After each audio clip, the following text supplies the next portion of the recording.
ఊహాజనితం. మానవుడిలో సహజంగా కొన్ని ప్రశ్నలు ఉదయిస్తుంటాయి. కొన్ని తరాల క్రితం నేనున్నానా? కొన్ని తరాల క్రితం నేను లేనా?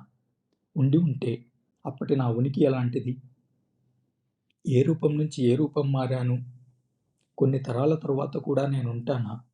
కొన్ని తరాల తరువాత నా ఉనికే ఉండదా? ఉంటే అప్పుడు ఏ రూపంలో ఉంటాను? ఆ రూపంలో నేనెలా ఉండగలుగుతాను? అప్పుడు ఆ రూపం నుండి ఏ రూపంలోకి మారుతాను? ఇలాంటి ప్రశ్నలతో పాటు మరికొన్ని ఉత్పన్నమవుతాయి. అసలు నేనంటూ ఉన్నానా? నేనంటూ లేనా? అయితే నేనెవరు? నేనిలా ఉండటానికి కారణమేమిటి? నేనెలా ఏర్పడ్డాను? నేనెక్కడికి పోతాను? అలాగే ఈ విశాల విశ్వం గురించి కూడా ఎన్నో ప్రశ్నలు. ఈ విశ్వసృష్టి ఎలా జరిగింది? అది శాశ్వతంగానే ఉండిపోతుందా? పై 2 ప్రశ్నల్లో మొదటి దాన్ని గురించి కొందరేమో ఈ సమస్త విశ్వం బ్రహ్మచే సృజించబడిందంటారు. మరికొందరైతే ప్రజాపతి ఈ సృష్టికి కారణమంటారు. ఇక రెండవ ప్రశ్నకు కొందరు ఈ సృష్టి శాశ్వతమైందంటారు. మరికొందరు అశాశ్వతమైందంటారు.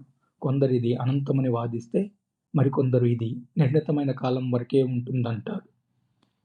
బుద్ధుడు ఈ మీమాంసలకు ఎలాంటి ప్రాధాన్యతను ఇవ్వలేదు. కేవలం తలతెక్కగా ఇలాంటి నిష్ప్రయోజనమైన మీమాంసలు చేస్తూ ఉంటారని ఆయన వాదం.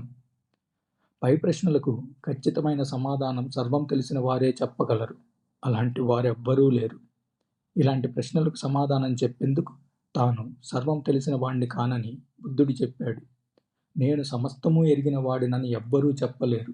ఎంత తెలిసిన వాడికైనా ఇంకా తెలుసుకోవలసింది ఉండనే ఉంటుంది. పై మీమాంసలపై చెప్పబడుతున్నదంతా ఊహాజనితమైనదే.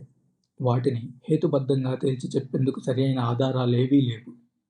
కేవలం ఊహల ఆధారంతోనే వాటన్నిటినీ చెబుతున్నారు కాబట్టి అవి వాస్తవం కాజాలవు. అలాంటి ఊహాపోహల వలన మానవుకి గల ప్రయోజనమేముంటుంది? ఎలాంటి ప్రయోజనమూ కనపడదు. ఈ ప్రపంచం సృష్టించబడిందని బుద్ధుడు భావించలేదు. ఈ ప్రాపంచిక ఉత్పత్తి కాలక్రమంలో ఏర్పడిందనే బుద్ధుడు భావించాడు.